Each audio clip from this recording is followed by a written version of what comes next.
I'm a 32-year-old guy, work the night shift at a warehouse outside the city, and take the bus in and out every day to save on gas. I live alone in a small apartment above a bakery, just far enough out that the rent stays cheap. My life's been quiet the last few years. Routine, isolated, predictable. That's how I've kept it, until a phone call changed everything. 5 years ago, I stood across from my sister in our childhood kitchen the night after our mother's funeral. I remember the floor being sticky from spilled coffee, and the air still heavy with flowers from the service. We fought, not yelling, not crying, just this cold, sharp kind of arguing that leaves everything worse than before.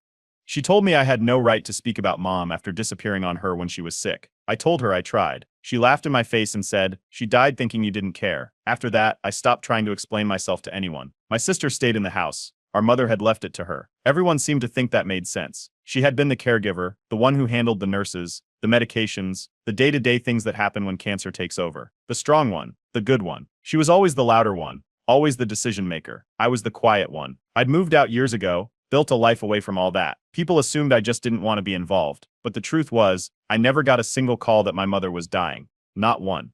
I sent messages. I asked how things were going. My sister would respond with one-liners like, "She's sleeping right now," or "She's having a bad day." That was it. I figured our mother didn't want to talk. Maybe she was too tired. Maybe she was angry. I didn't know. I didn't push. After a while, the extended family started pulling away. No more invites. No more updates. I heard through cousins that people thought I was a disgrace, that I'd turned my back on my mother while she was withering away, that she had asked about me, and I never showed up. I stopped responding to texts. I didn't want to make excuses. I started believing maybe I had messed up. Maybe I should have tried harder. At the funeral, my sister stood in the living room and told anyone who would listen that mom's final words were, "I hope he knows I loved him, even if he didn't care." People looked at me like I was already dead to them. I stayed for the service, left before the dinner, and never went back. Since then, I've been living on tight margins. I take overtime when it's available, skip meals to stretch the grocery money, and always walk if I miss the bus. I don't talk to anyone about the past. Most people at work think I'm just private. Some think I'm antisocial. I let them think whatever they want. Then, last week my cousin called. We don't talk much, but his voice was different, urgent. He asked if I could come by the old house, right away. He was helping my sister clean out the attic. She wasn't there. He wouldn't say much over the phone, just that there was something I needed to see. When I got there, he led me up to the attic. The insulation was falling out of the beams, and the place smelled like dust and old winters.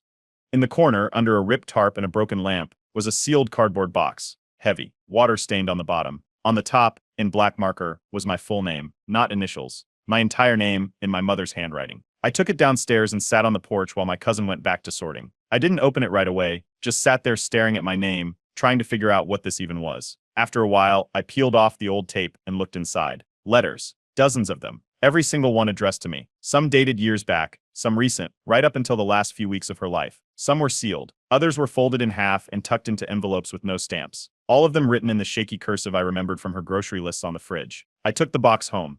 Rode the bus with it on my lap. The ride felt longer than usual. I didn't open any of the letters that night. I just left them on the table and sat across from them like they might get up and explain everything on their own. I didn't sleep. I couldn't. Because something about that box, something about the fact that it existed at all, cracked through the silence I'd buried myself in. Whatever was in those letters, it wasn't just words. It was the part of my mother I never got to hear before she was gone. The part I was told didn't exist. The part I thought I lost forever. The box sat on my kitchen table for hours before I opened it. I made coffee I didn't drink, paced around, stood by the window, sat back down. I think I was scared of what I'd find, what it would prove.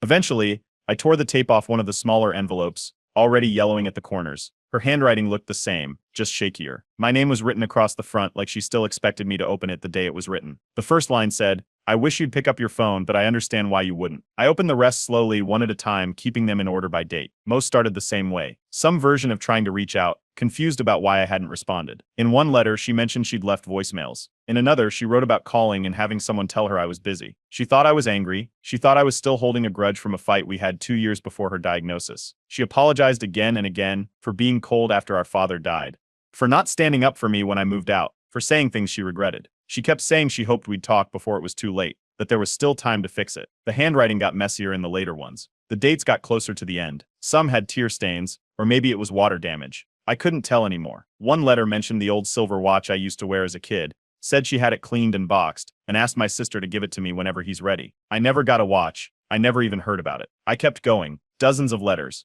All of them from a mother who clearly didn't give up on me. All of them showing that she thought I had given up on her. The pain in her writing was raw. Sometimes she begged. Other times she was more composed, trying to sound cheerful, but the message was always the same. She loved me, she missed me, she didn't know what she did wrong, but she hadn't done anything wrong. The letters proved something else. She had been trying, over and over. Someone just made sure none of it got through to me. I reached the last letter in the stack. It was dated 2 weeks before she died. No envelope. Just 2 pages folded together. She wrote, "Maybe you hate me, and maybe that's fair, but I've never stopped loving you." I didn't move for a long time after that. The letters were spread across the table, some overlapping, some curling at the corners. The apartment was silent. I hadn't cried since the day of the funeral, but now I couldn't stop. I pulled out my old phone from the drawer. It hadn't been used in years, but I charged it and opened the texts. I scrolled through the messages from that time. All of them were from my sister. Everything had gone through her. Every time I asked how our mother was doing, the replies were one-line answers. "She's fine, sleeping, too tired today." Nothing else. No mention of letters. No hint that our mother was desperately trying to reach me. I remembered something then. Years ago, I'd overheard my mother telling a neighbor that my sister always thought she knew what was best. Even when she doesn't, she had added. I didn't understand it back then. I do now. That night, I didn't sleep. I sat with the letters and sorted them by date. I laid them out in a line across the table and started writing everything down. I wrote the dates, what she said, what she thought, what I now knew she had been trying to do. I didn't edit anything. I just wrote it all as it came. It wasn't for anyone else, it was just for me. To see it clearly, laid out in order. At some point, the sun started rising. I hadn't eaten. I hadn't spoken to anyone. The box was still open beside me, and the letters looked like they'd always belonged in that room. I didn't know what I was going to do next, but I knew where I had to go. I folded the final letter carefully, placed it back in the box, and stood up. It was time to face my sister. The next morning, I left the apartment early and walked straight to my sister's house. I didn't call ahead. I didn't tell anyone I was going. I just knew I had to look her in the eye with one of those letters in my hand. The streets were quiet, and the bus came late, but I stood the whole ride, gripping that folded piece of paper like it weighed more than the box ever had. Her house looked the same as it always had. White shutters, dying potted plants on the porch, wind chimes that never stopped. I knocked once, stepped back, and waited. When she opened the door, she froze. Just stood there blinking, then shifted her expression like she was trying to read the situation and stay one step ahead of it. She smiled, but it didn't reach her eyes. I didn't speak. I held out the letter and watched her face change. At first, confusion, then recognition, then something else, something cold. She didn't take the letter. She crossed her arms and leaned on the frame. She said she didn't know anything about the box. Said maybe Mom had forgotten to mention it. Said maybe she meant to give it to me, but forgot. I told her the box was labeled with my full name. It had been sealed, buried under a tarp, and untouched since the week Mom passed. It wasn't lost. It wasn't misplaced. It was hidden. She changed tactics. Said Mom didn't want to bother me. Said I seemed distant, like I wouldn't have responded anyway. Said she was trying to make things easier. I asked about the watch. The one Mom said she set aside for me. She said it had been in a drawer and she gave it to charity after the funeral. No pause. No guilt. Like it had been a pair of socks. I didn't raise my voice. I told her she took something from me that didn't belong to her. She didn't protect me from pain. She robbed me of a chance to say goodbye. A chance to forgive. A chance to hear from the person who brought me into this world one last time. She threw all of that away like it was hers to manage. She rolled her eyes. Said I always made myself the victim. Said I was never around when it counted and she had to deal with everything alone. Said I only showed up now because I wanted someone to blame. I stood there listening to her rewrite the past in real time, watching her dress up control as care. I told her I wasn't there to fight. I wasn't there for a second chance. I just wanted her to know that I knew. That everything she hid, everything she twisted, every memory she tried to rewrite, it didn't work. I turned to leave. She called out after me. Said our mother pitied me more than I'd ever know. I didn't look back. I didn't answer. I stepped off her porch and started walking toward the bus stop. The wind had picked up and I kept the letter clutched in my jacket pocket like it was still warm from being in my mother's hands. I waited 15 minutes for the bus, standing beside a man who was fixing his tie in the reflection of the glass. We didn't speak. The bus came and I sat near the back window seat, the letter still burning in my thoughts. That night, I took it out again, read it once more. Her words were softer than I remembered. She asked how I was doing. She wondered if I still liked old detective shows. She said she missed my voice. I walked to the kitchen, struck a match, and lit the edge of the page. I held it over the sink and watched the flames crawl across her handwriting until there was nothing left but curled black ash and the faint smell of smoke. I didn't do it out of anger. I did it because something had to end. One letter gone, dozens more still sitting in the box. That was the night I started to realize just how much had been kept from me. Not just letters or gifts, but time, conversations, goodbyes, things that can't be returned. But one letter was gone now, and with it one small piece of the weight she left behind. A few days after confronting my sister, I went back to my cousin's place. He had been the one to find the box in the attic, and I needed to know exactly where it had been, how deep it was buried, how much intention had gone into hiding it. He walked me back upstairs, into the low-ceiling attic filled with dust, old lamps, bins of Christmas lights, and boxes that hadn't been opened in years. He pointed to the corner behind two cracked suitcases and a stack of plastic bins filled with our childhood toys. The box with my name had been under all of it, untouched since the days after the funeral.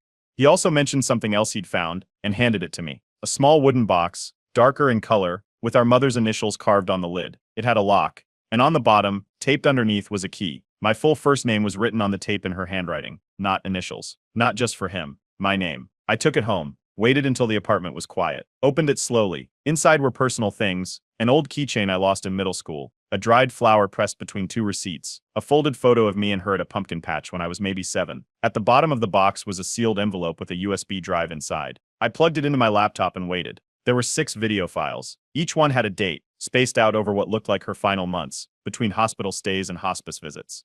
In the first video, she sat in a chair by the window, pale but composed. She looked straight into the camera and said, "If you're watching this, something didn't go the way I hoped." She talked about the silence between us, how she thought giving space would help us heal, but instead it stretched things too far. She admitted she had failed to understand how much I needed to hear from her directly. She looked down, then said she regretted every moment she let my sister speak on her behalf when she should have picked up the phone herself. In the next video, she looked tired. She wore a hospital gown and had a machine beeping faintly in the background. She smiled, but her voice cracked when she said she wished things had been different. She mentioned the letters, the one she had left with my sister. She said, "I hope you got them in time."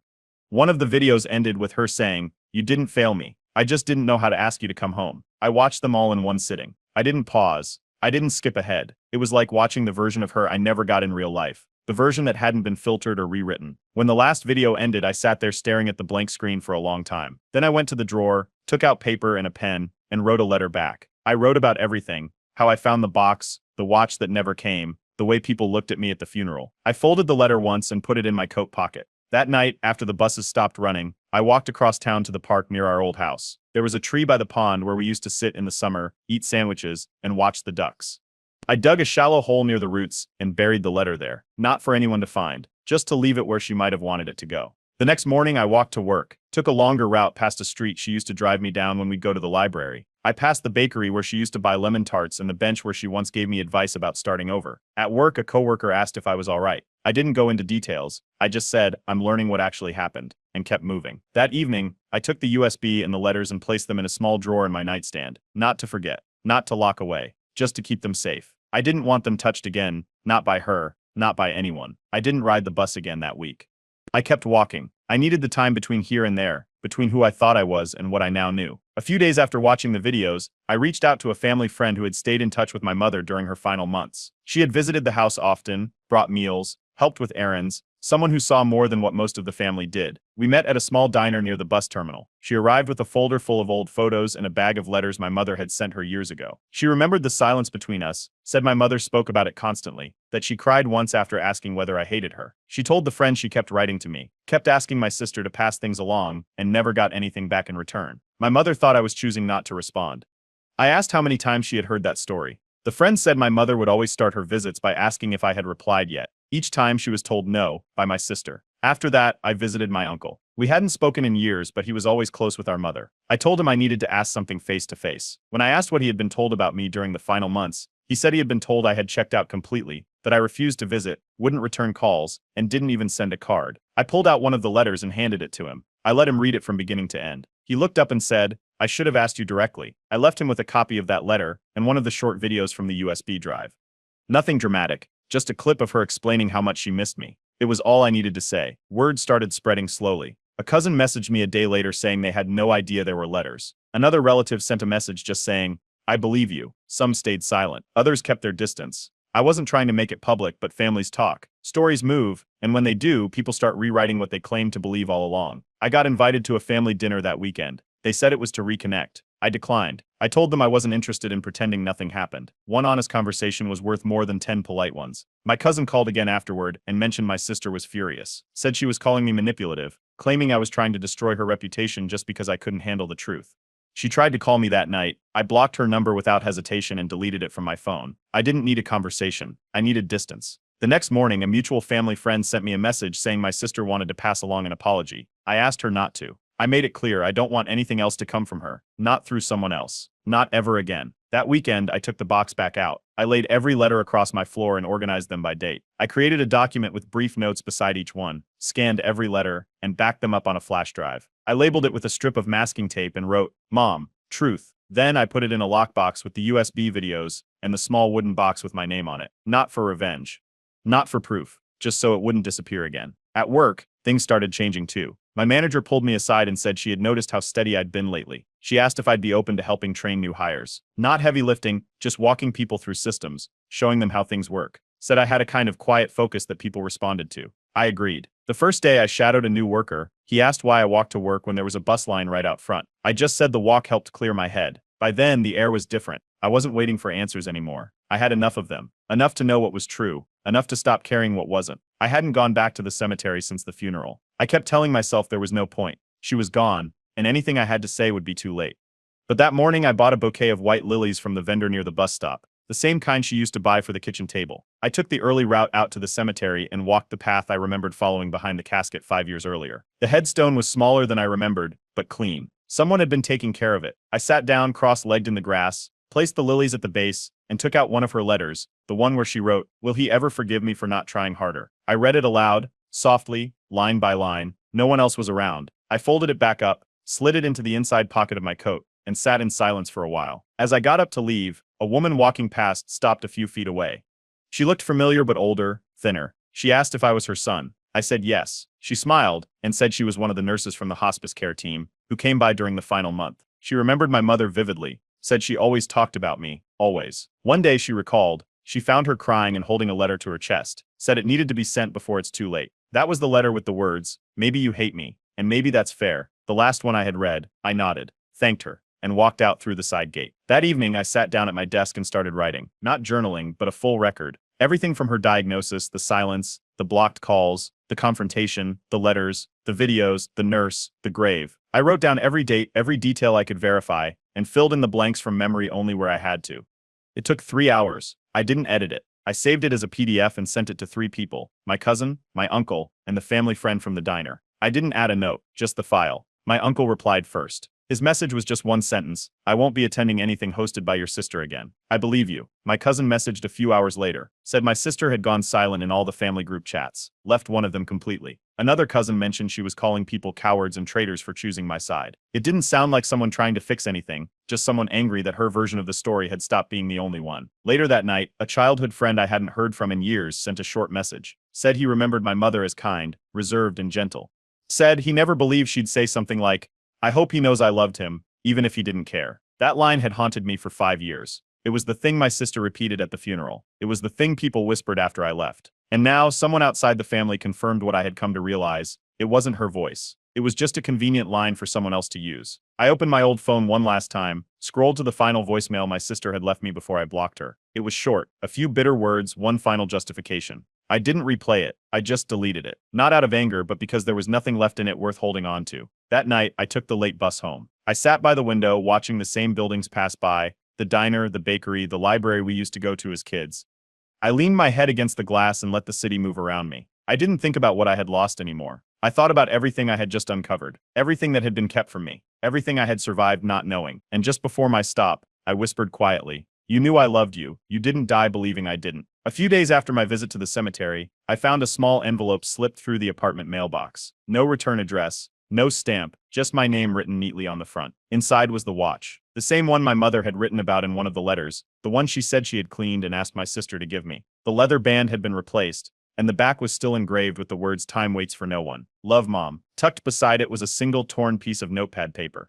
The handwriting was unmistakably hers, my sister's. It read, "It was always yours." I didn't message her. I didn't ask how it got there. I didn't respond at all. I placed the watch inside the same box where I had stored the letters in the USB drive. It didn't need to go anywhere else.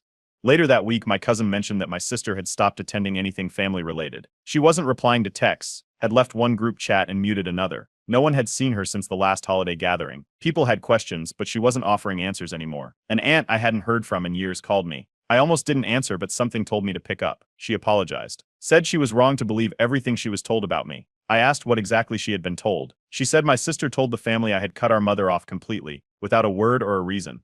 That I had gone silent, even when our mother begged to see me. I didn't try to defend myself. I just told her the truth had been written, and some of it had even been recorded. She asked if I had any of it. I said no, not anymore. It wasn't mine to prove anymore. It was hers to reconcile. Another relative sent me a screenshot from my sister's old social media account. She had written a long post about caregiving alone, how hard it had been, how her brother disappeared and left everything to fall on her shoulders. There were dozens of comments, some praising her for her strength, others wondering where I had been. The post was dated a few months after the funeral. I didn't comment. I didn't reply. I quietly blocked her from every social account I still had. Then I removed every mutual connection between us.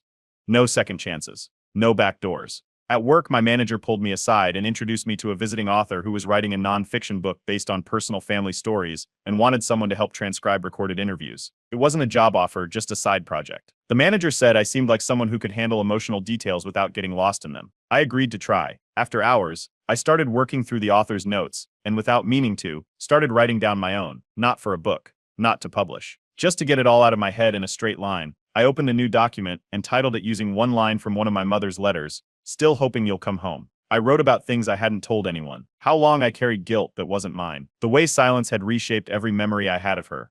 I kept it saved on a separate flash drive and backed it up twice, just in case. At a weekend gathering hosted by another cousin, I ran into a childhood friend I hadn't seen in over a decade. He used to live 2 doors down. Said he remembered how my mother used to cook for the kids on our block. Said she once made extra cookies just because he told her his parents couldn't afford dessert that week. He laughed about it, and I found myself laughing too. Not because the story was funny, but because I remembered it. And for the first time, it wasn't tangled in anything heavy. Later that night, I sat with that moment for a long time. My mother hadn't been perfect. She was stubborn. She stayed silent when she should have spoken. But the love was there, buried under years of fear and bad communication, but real. I submitted a formal request for her full medical records and documentation from her final months. I didn't expect to learn much, but I needed to know if anything else had been filtered, hidden, or kept from me. Not because I doubted what I had already learned, but because I was done with missing pieces. The hospital records arrived in a thick envelope a week after I submitted the request. I opened them slowly, one page at a time, expecting standard medical charts, medications, appointment notes, maybe hospice logs. But right near the front were visit logs. My mother had made multiple documented requests to have me visit. Each request was marked with the same response: no reply received. The nurse's initials were different each time, but the wording was consistent. Page after page, she had asked for me. More than once. Further in, I found signed waivers. My sister had filled them out just after the hospice intake process. One form stood out, a restricted access waiver. It stated that communication with extended family, including me, was limited due to emotional stress and anticipated conflict. At the bottom, she had listed my phone number and marked it as unreachable with a note. Caller has opted out of family updates. That was a lie. I never submitted anything like that. I had never even been asked. I called the law office that handled my mother's estate and asked to speak with the lawyer who had overseen the process. I didn't accuse anyone of anything. I just asked whether there had been any earlier versions of the will or healthcare directives, anything that had been updated close to the end. He remembered the case. He paused, then told me that yes, there had been an earlier draft. In fact, there were 2, one from 4 years before her death, and another just a few months prior to the final version. He agreed to look for the archived files and email me copies if he found them. 3 days later, I received a zipped folder in my inbox. The first version showed shared authority between my sister and me, both in healthcare decisions and financial ones. The second, written 8 months before she died, had the same structure: equal say, mutual access. But the third, the one used for probate, had stripped me out entirely and handed full power to my sister. It wasn't illegal. The documents were signed and witnessed. But the timeline matched the same window when I had been completely shut out and she had told the hospital I was unreachable. I didn't challenge it in court. I didn't ask for any reversal. Instead, I typed a 1-page notarized statement and submitted it through the same office. I acknowledged that I would not contest the will, but I requested that the record reflect the altered nature of the documents and that earlier versions showed joint intent.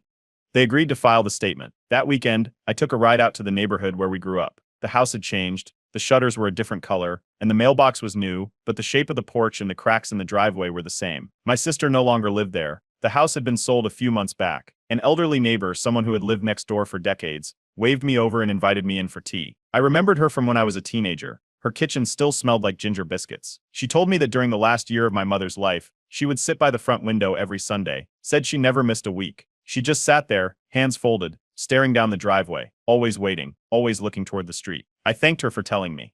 I left her house and walked to the edge of our old yard. I reached into my coat and pulled out a small photo I had printed a few days earlier. It was from a picnic when I was 7. I was sitting on my mother's lap, holding a sandwich too big for my hands, her arms wrapped around me. I placed it carefully behind the iron gate, tucked between 2 posts, and stepped back. As I walked through the neighborhood, I passed the library, the corner store that used to sell candy in plastic tubs, the field we used to sled down in winter. I didn't rush. I didn't trace old routes. I just walked until the air felt still again. When I got back to my apartment, I opened the drawer where I had kept the timeline I had written months earlier, the document with every detail, every date, every lie uncovered.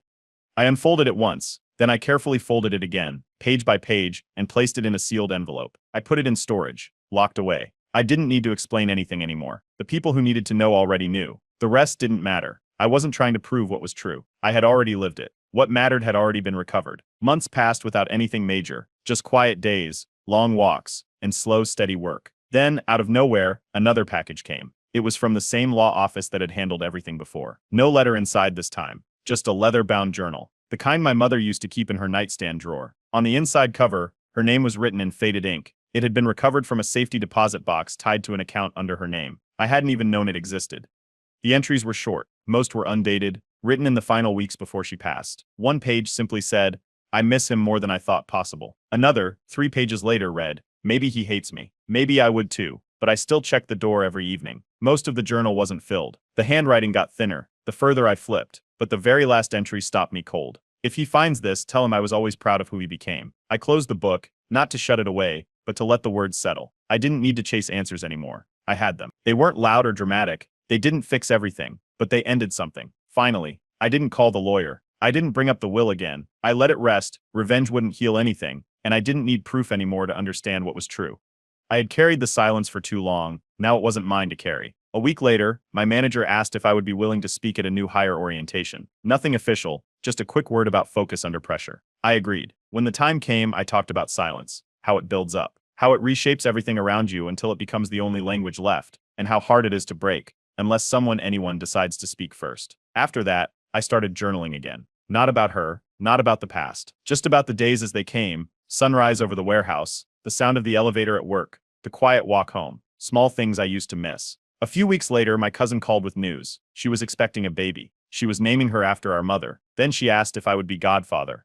I said yes without a second of doubt. I told her I would show up always, not because of a name, but because someone had to. On the anniversary of my mother's death, I went back to the tree, the one where I buried my letter. The grass was taller now, and the trunk had thickened slightly. I sat under it for a while, then took off the watch and placed it on the ground. Just for a moment, then I put it on. This time it felt right. I caught the same bus home I used to take back when this all started. Same route, same windows, same occasional bumps in the road. I didn't sit in the back. I chose a seat closer to the middle and watched the city move past. The bakery, the diner, the house with the broken fence. A man in a wrinkled shirt sat beside me.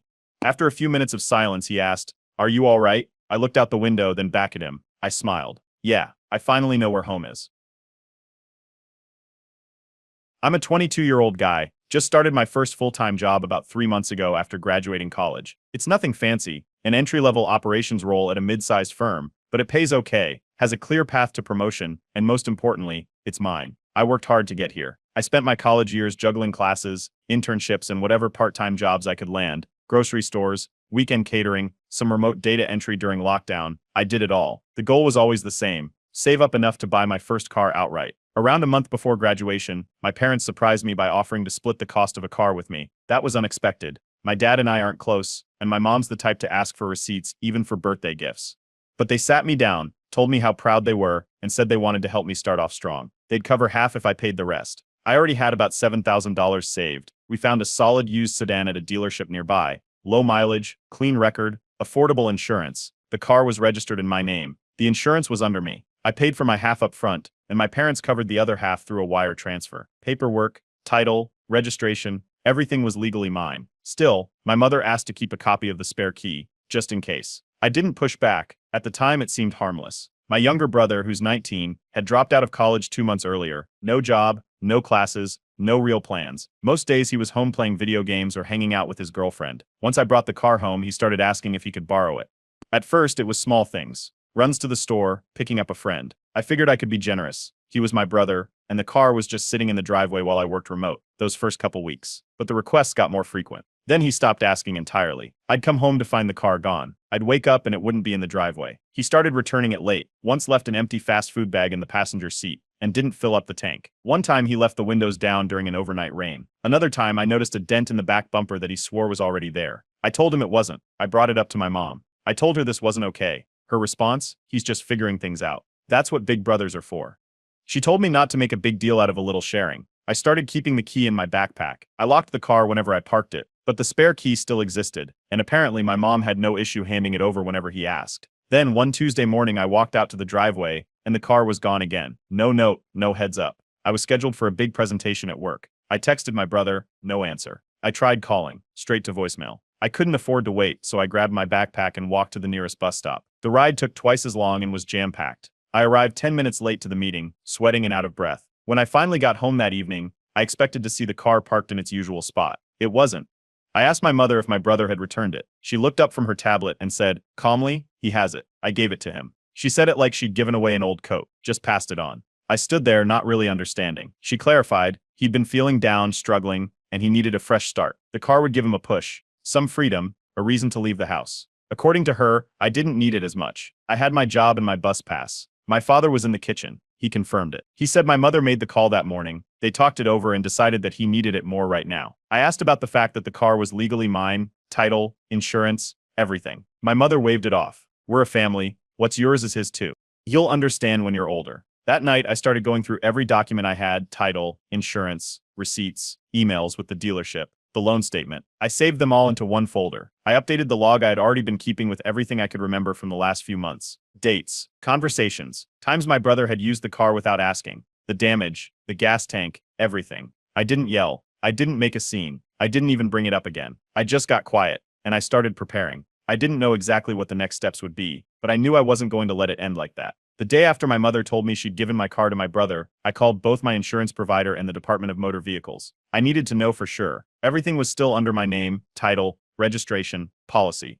The agent even confirmed that I was the only listed driver. That was the first small relief in days. Meanwhile, my brother was using the car like it was a birthday gift. He drove it daily, mostly at night. He took it out for long joyrides, picked up his friends, and a couple times I saw him sleeping in it after fights with his girlfriend. It sat in our driveway during the day, filled with wrappers, water bottles, and clothes tossed across the back seat. He left the windows cracked even when it rained. I asked my mom once more if she'd reconsider. I told her I'd verified ownership and didn't want things to escalate. She said it wasn't just mine because she had paid half. According to her, that made it shared property. When I asked her to return the spare key, she shook her head and said I was being possessive.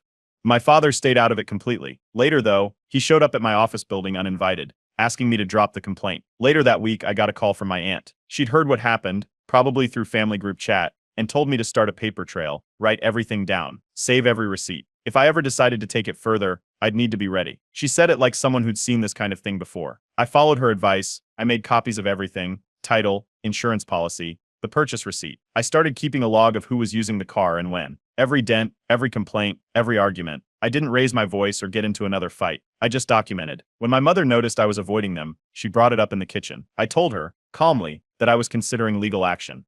She snapped, said I was tearing the family apart over something material, said I was cold and ungrateful. Later that evening, my brother confronted me in front of a couple of his friends and laughed like he'd just won something. I didn't respond. I stopped talking to both of them. I blocked my brother's number, and I stopped sharing meals with my parents. The only person I spoke to in the house was my father, and even then, only for logistical things, like bills, household tasks, and shared chores. I kept to myself, slept early, left for work before anyone else was up. To build up my savings again, I picked up a part-time weekend job at a small grocery store near the office. It wasn't glamorous, but it was close enough that I could walk there and back. My weekday commute was still rough. Buses were often late or packed, and walking long distances between stops became part of my routine.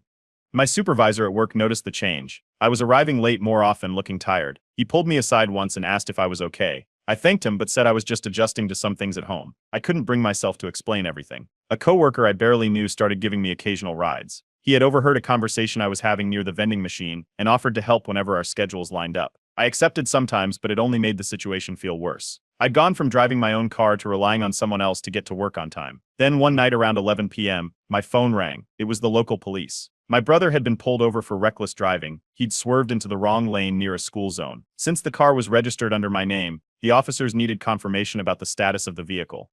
Was it stolen? Had I lent it? Did I want to press charges? I told them the truth. He had taken it, but not with my consent. I didn't press charges that night. I wasn't ready. But that call made one thing very clear. If anything serious happened while my brother was behind the wheel, I would be the one answering for it. Legally, financially, even criminally. That was it. I knew I couldn't let it keep going. The next morning, I created a dedicated folder on my computer for every piece of documentation I had: receipts, DMV correspondence, notes, timelines. I scanned every message and dated every file. I backed it all up twice, once to the cloud and once to a USB stick. I also reached out to the legal aid clinic near my office and booked a consultation. This wasn't about emotion anymore. It wasn't about who was right or wrong.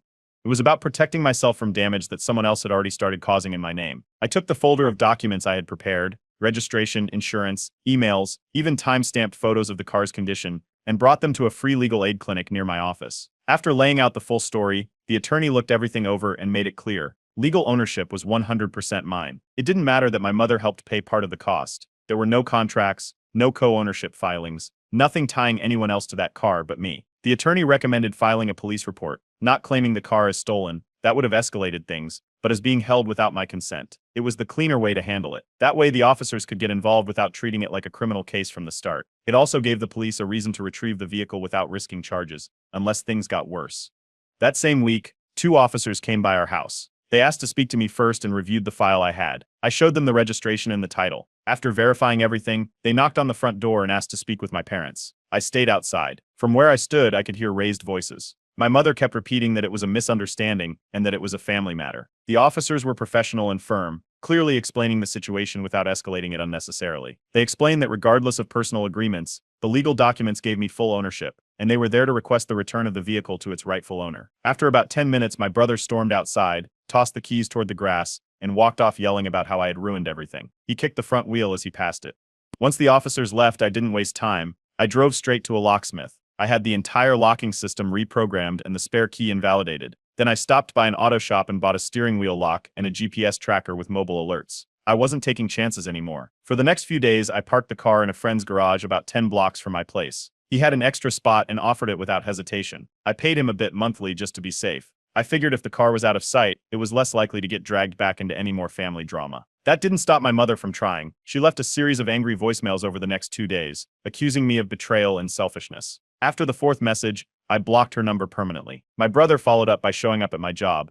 It was lunchtime. He waited near the building entrance and started shouting when I came outside. Security moved in fast. He didn't fight them but didn't back down either. I notified Human Resources and gave them a short version of what happened. They made a note, filed an internal report, and added my name to a security watch list for future incidents. That evening, 3 different relatives reached out. A cousin, an uncle, and a second cousin I hadn't spoken to in over a year. All of them carried the same line: "Your mother is hurt, or you could have handled this better." Instead of getting into long explanations, I sent each of them a scanned copy of the vehicle's title and registration with a one-line message: "This is the legal owner." I didn't respond to anything after that. I started looking for housing near my workplace. I needed distance. I didn't feel safe leaving my car in the driveway, and I was tired of navigating around everyone just to get to my job on time. I found a room in a shared house with 2 other tenants, both young professionals who kept to themselves. The location was 15 minutes from my office by foot. Rent was tight, but manageable, especially with the extra hours I'd been picking up. I didn't tell anyone in the house I was moving. I waited until my mother was out running errands and my father was in the garage. I packed everything I needed into 2 duffel bags and moved my car to the new spot before returning for the rest of my things. The final trip took less than an hour. The only person I notified was my father. I sent a single message with my new mailing address and said I wouldn't be back. He responded a day later, "Don't move out just because of a disagreement." I didn't reply. Now I lock my door at night without wondering if someone is going through my things.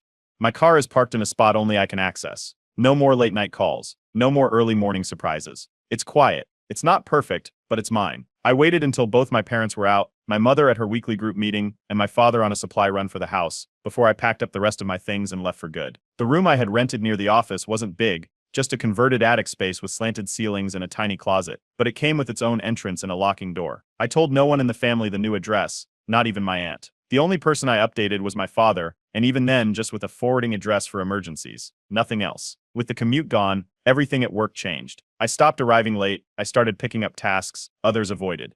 My manager noticed within a week and asked me to take on a few more hours with a small raise. It wasn't life-changing money, but it was steady. I built a routine. Mornings were for work, evenings were for errands or cooking. I stuck to low-traffic places. I took the long way home. No familiar grocery stores, no shared gyms, no walking routes that passed near my old neighborhood. A few weeks into this rhythm, a former coworker from my previous job sent me a text. Apparently, my brother had shown up outside the old building, asking where I was and yelling that I'd ruined his life. When no one responded, he started raising his voice. Security came out and asked him to leave. When he didn't, they called the building manager and banned him from the property permanently. The text came with a short video. I recognized his voice instantly. That night, I blocked him everywhere. Phone number, messaging apps, every platform we had ever shared. I also went through my friends list and removed any mutual contacts I didn't completely trust. Not long after, I started getting strange emails. Some looked like automated signups for random sites. Others pretended to be customer service messages or fake password resets. A few had usernames that resembled people I actually knew. I checked the headers. They all came from different throwaway addresses, but the timing was obvious. I changed my main email. I enabled two-step verification on everything. Bank accounts, work logins, even old shopping apps I hadn't used in a year. I made sure no personal information was tied to my old address. I used a new phone number for verification. I checked every setting twice. A few days later, the aunt who had previously told me to document everything sent me a message through a private email. She warned me that my mother had been telling people I used the police to steal my brother's only transportation. I didn't respond to the accusations. I sent her a scanned copy of the registration and insurance in my name with the subject line "for your records" and left it at that. Soon after, mutual friends started relaying more complaints. Apparently, my brother was telling people I'd left him homeless and carless, that I'd betrayed him. One person said he told them I chose a car over family. I didn't respond. I didn't ask who said what. I just took the car in for a full professional detailing. They removed every stain, vacuumed every corner, buffed the small scratches. The dent in the bumper was still there, but I had it repaired. It wasn't just about fixing the damage, it was about reclaiming what was already mine. When the detailing was done, I drove to the nearest Department of Motor Vehicles and updated the address on the registration. I also updated my emergency contacts to list 2 coworkers I trusted and removed every family member who had ever been on record. A few days after that, my father sent me a text. It didn't ask for anything specific. He just asked if we could meet, somewhere neutral. He said he wasn't taking sides. I read it a few times before replying. I said I'd meet him, on one condition: it had to be in public, and only the two of us. No ambushes, no guilt trips, no surprise appearances from anyone else. I picked the cafe myself. I chose one that wasn't near our old neighborhood, one my family wouldn't normally visit. I showed up early and sat facing the door. I watched every person who walked in. I didn't bring the car. I locked it 2 blocks away, just in case. The meeting was set. I didn't know what he was hoping to say. I just knew it was going to be the last chance to make anything clear, on my terms. I met my father at a cafe across town from where I lived. I got there early, found a seat facing the door, and didn't order anything until he arrived. When he walked in, I waited to make sure he was alone. Once we sat down, I made it clear from the start. I wasn't there for apologies, reconciliation, or emotional appeals. I wanted clarity, nothing more. He told me the house had been tense since I left. My brother wasn't working, wasn't looking for work, and blamed everyone but himself. My mother was still telling relatives I had abandoned the family, saying I'd stolen a car from my own brother and left them to deal with the fallout. He didn't deny it, he just passed the message along. I opened the envelope I brought with me. Inside were copies of the car's registration, the insurance documents, my payment receipts, and the police file from when I recovered the vehicle. I handed it to him and told him this was the only story I was going to defend. No more debates, no more spin. He glanced through the papers. After a few minutes of silence, he asked if I'd consider helping my brother out just a little, maybe letting him borrow the car sometimes, or offering to drive him to a job interview. I said no. I told him the line had already been crossed too many times. We finished our coffee without saying much more. He thanked me for the meeting. I stood up, nodded, and walked away. There was no yelling, no scene, just quiet distance, the kind that doesn't go away after one conversation. 4 days later, I received a letter at my new address. It was from a law office, signed by an attorney representing my mother. The claim was emotional distress caused by a disputed asset, referring to the car. According to the letter, my mother had suffered emotional damage due to the way the car was taken back and the resulting strain on family relations. I sent the entire file to my legal advisor. She reviewed it, checked the attached documents, and called me back that evening. There was no legal standing. The vehicle was solely in my name. No agreements, verbal or written, existed that gave anyone else a claim to it. The attorney who sent the letter was likely acting on emotional pressure, not legal merit. I sent a formal response through my advisor the next morning. It was brief, 3 paragraphs that outlined the facts, confirmed ownership, and requested no further contact from the legal representative. The letter must have hit a nerve. 2 days later, a neighbor forwarded me a post from a local community bulletin board. My mother had written a long emotional note describing how her materialistic son had betrayed his own family over a vehicle. She never used my name, but it wasn't hard to figure out who she meant. It circulated among her church group and some local acquaintances, and a few even reached out directly. Some people offered support, others asked questions. A few sent long emails trying to mediate. I didn't respond to any of them. Instead, I logged every email and message. Each one was saved, dated, and backed up, just in case. My roommate eventually noticed. He saw the extra locks I put on my door, the way I scanned the street before coming in, the fact that I never had guests. He didn't ask questions. He just told me if I ever needed help or someone to watch the apartment for a few hours, he was around. I appreciated that. Then things escalated again. One night after work, I found a piece of paper tucked under my windshield wiper. It had no return address, no name, just one sentence in thick black marker. "You've lost your family." I looked around the parking lot but didn't see anyone nearby. I checked the security footage from the building entrance the next morning. One of my brother's friends, someone I recognized from years ago, had followed me from the street, watched me park, and waited for me to leave before walking up and placing the note. I printed a still from the video, saved the footage on a flash drive, and took it to the nearest police station. I filed a formal harassment report and submitted my existing file along with it. I included the note, the prior disturbance at my workplace, and the community board post as a pattern of indirect intimidation. The officer took my statement and gave me a case number. The report listed my brother's friend by name. It wasn't just about the car anymore. It was about the message they were sending and the way they were trying to drag me back into something I'd already walked away from. But I wasn't going back. The morning after filing the harassment report, I got a follow-up call from the officer I had spoken to. The incident was now officially part of an ongoing case, and the note left on my windshield had been logged as targeted harassment. The officer told me to keep a record of any further contact, direct or indirect. Everything counted. At work, I spoke to the building management and asked if my vehicle could be moved to the secured employee parking lot inside the gated section. After reviewing the police report and the footage I shared, they approved the request and added my license plate to the white list. From that point forward, no one could approach my car without being seen by security. That weekend, I installed front and rear dash cams with motion detection. I set the alerts to ping my phone anytime something moved near the vehicle, even while it was parked. I also registered the device online so I could access footage remotely. Within 4 days, the system paid for itself. Late one night, the dashcam caught the same friend who had left the note circling the lot on a bike. He didn't get close this time, just rode around slowly and then left. I saved the footage and submitted it directly to the officer handling the report. The next day, I was informed that the friend had been issued a formal warning. Any further appearances would result in criminal charges. 2 days later, my father showed up unannounced at my office building. He waited outside near the reception area. A coworker saw him and passed along the message that he was asking for me. I didn't invite him up. I met him in the downstairs lobby in full view of security and cameras. He asked me to drop the report, told me it was causing problems at home and making things worse for everyone. I made myself clear. I wasn't undoing anything. If there was another incident, any contact, any visit, any message through anyone else, I would escalate it further, including protective orders if necessary. I didn't raise my voice. I said it once and then walked away. That same evening, I sat down with my lawyer and began drafting formal paperwork. We prepared a no-contact directive for both my mother and brother, focused specifically on my home and place of work. These weren't full restraining orders yet, but they were the legal equivalent of flashing lights before the stop sign. Along with the documents, we issued cease and desist letters to both of them. The letters detailed everything, from the car situation to the community board post to the harassment report and the use of third-party contact. Any further attempt would be seen as a deliberate act of intimidation and would be treated as such. A few days later, 2 church elders showed up at my office building. They brought a handwritten note in a sealed envelope. Security didn't let them through, but one of the guards later gave me the envelope. Inside was a message about forgiveness, family unity, and reconciliation. They had been sent by my mother. I immediately contacted building management and showed them the letter. They reviewed the camera footage, confirmed the visit, and added both individuals to the visitor restriction list. From that point on, they were not allowed access to the building. I saved the footage, scanned the letter, and added both to my case file.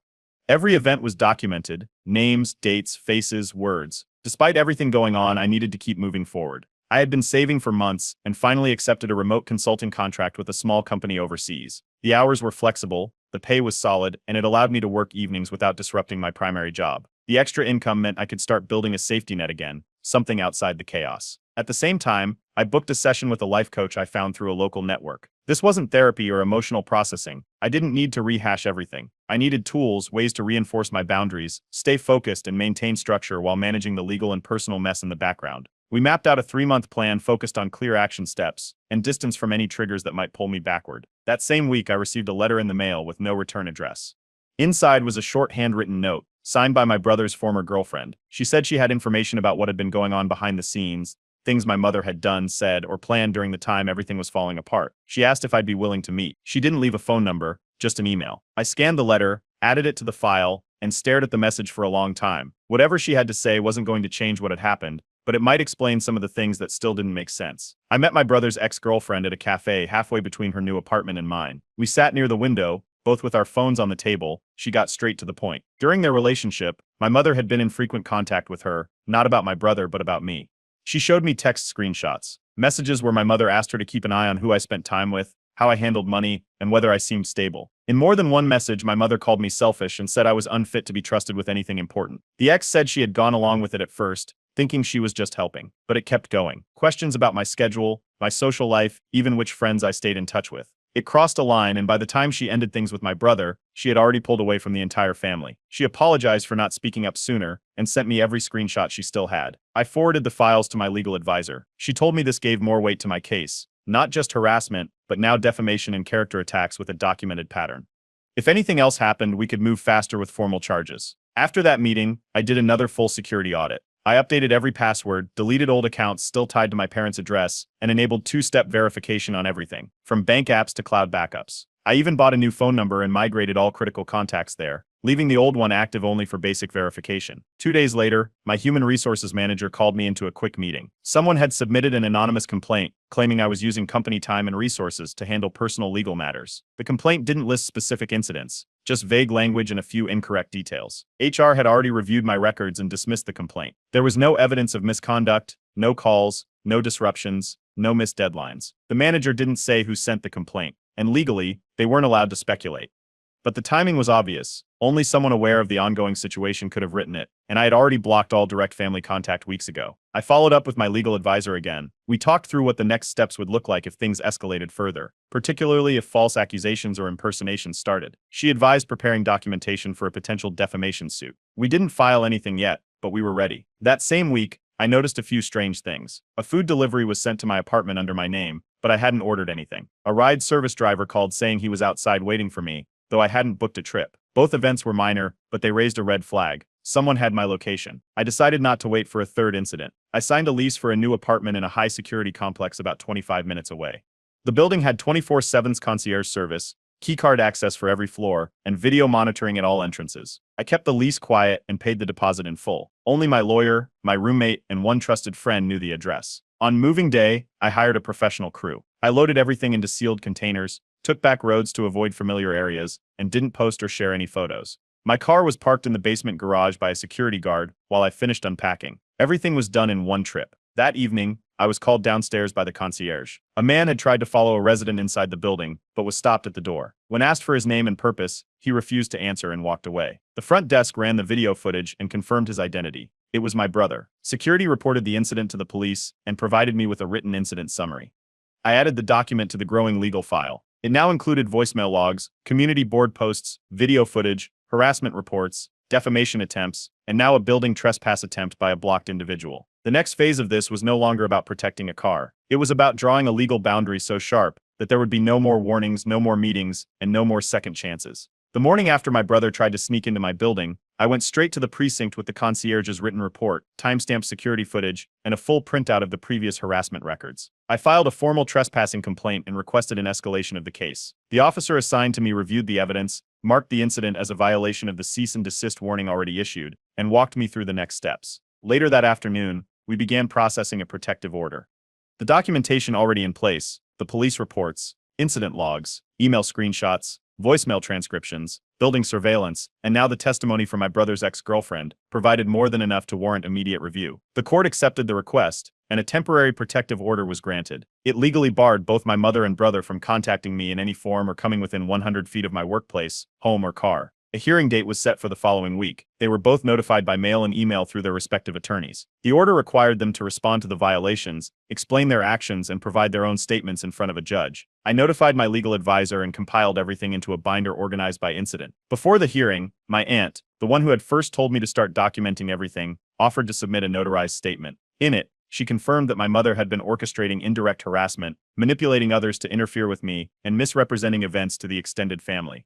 She also included her own experience of distancing herself from the family due to the growing dysfunction. At the hearing, both my mother and brother were present. My mother attempted to shift the narrative. She described everything as a misunderstanding, claimed she acted out of concern, and asked for a family-based resolution rather than legal action. She blamed the fallout on miscommunication, downplayed the harassment, and insisted that I was being too extreme. The judge listened to every statement, reviewed the evidence in silence, and then issued a permanent restraining order enforceable across the entire state. The order prohibited any form of contact, direct, indirect, or through third parties. Violations would be treated as criminal acts and result in arrest. In addition, the judge ordered partial reimbursement to me for legal fees, moving expenses, and the security upgrades I'd made as a result of the repeated misconduct. When the ruling was finalized, I sent a short message to 3 extended relatives who had previously taken my mother's side. I attached the official ruling and included a single sentence: "This is the outcome, and I'm not discussing it further." I didn't ask for support. I didn't explain anything. I just closed the loop. My father sent me one final message a few days later. It was short, just a few lines. He said he didn't fully understand everything that happened, but respected the decisions I'd made and wished me well. I archived the message and removed his contact. That evening, I deleted every digital trace of my family. Photos, group chats, shared cloud drives, Old calendar invites, gone. I emptied the recycle bin, logged out, and didn't look back. I set up a post office box for all non-work mail and switched every important service to route there. Nothing would arrive at my home again unless I explicitly requested it. The remote consulting gig I had taken on earlier in the year reached out with a long-term offer.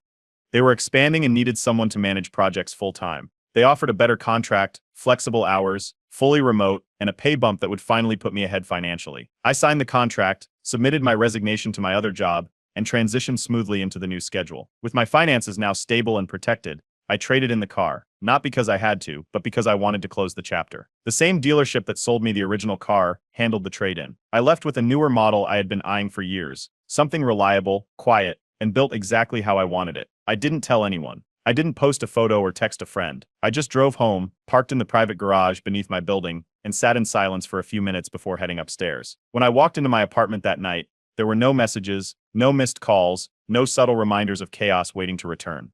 Just the sound of the door locking behind me, nothing more. 6 months passed without a single knock on the door, no unexpected calls, and no voicemails waiting in the inbox. Not a single message from anyone connected to my mother or brother. No emails sent through new accounts. No fake deliveries. Just silence. For the first time in a long time, that became the normal, quiet mornings, focused work days, and peaceful evenings with no interruptions. During that time, I built a life that had nothing to do with what came before. My days started with early walks, followed by focused work from home. I grew closer to a small group of coworkers and neighbors, people who respected privacy and showed up only when invited. Trust became something I built slowly but intentionally. I enrolled in a financial planning course through an online university. Every weekend, I took one module, passed the quizzes, and started applying what I learned.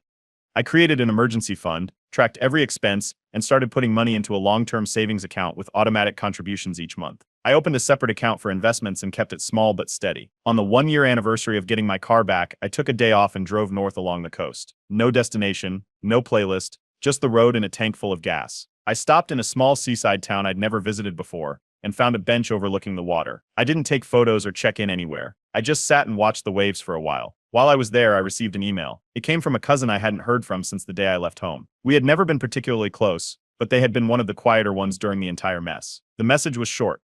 It said, "I'm sorry. I finally understand." I didn't respond. I didn't delete it either. Some things aren't meant to lead anywhere. They just need to be read once and left alone. That night, I pulled out an old notebook I used to carry back when everything was falling apart. It still had entries from the time my car was taken, notes from the legal process, drafts of letters I never sent. The pages were filled with exhaustion, lines written in messy handwriting during late nights, grocery lists squeezed between rants, timelines drawn in pen across the corners of margins. I turned the page to a blank one. My next entry was a simple to-do list. Finish Module 5, meal prep for the week, send invoice to client, try that new hiking trail on Sunday. At the bottom, I wrote down a few ideas for a hobby, maybe photography, maybe woodworking. A few days later, I got a call from a nonprofit that works with young adults who've experienced family estrangement. Someone had shared part of my story, how I managed the situation, not the details. They wanted to know if I'd be open to mentoring a few people dealing with similar patterns. I agreed, but only under one condition. Boundaries first, always. No personal contacts, no emotional dumping, just guidance. I didn't share my entire history with them. I didn't make it about revenge or survival. I just talked about structure, documentation, and quiet exits that stay closed. I reminded them they didn't need to explain their decisions to people who had already crossed the line. By the end of the week, my attorney sent over a final notice. My case file was officially closed. No new contact attempts had been recorded since the hearing. Nothing from my mother. Nothing from my brother. Not a single attempt to find a new channel or send a message through someone else. Legally and personally, it was over. My apartment lease was up for renewal. And when I signed the new contract, management offered me a rent reduction. They appreciated how cooperative I'd been with security protocols and how quiet and respectful I had remained throughout the year. I thanked them, renewed the lease, and scheduled a donation pickup. I went through my closet that weekend. Among the clothes I donated were the worn shoes I used to walk to work during those first weeks without a car. I boxed them with a few old jackets and some extra blankets and dropped them off at a youth shelter a few blocks away. That night, after everything was put away, I pulled out a small photo of my new car. I didn't hang it. I didn't put it on display. I placed it on a shelf in a drawer where I keep old paperwork and backup drives. Not as a trophy, not as proof, just as a reminder, not of what was taken but of what I got back.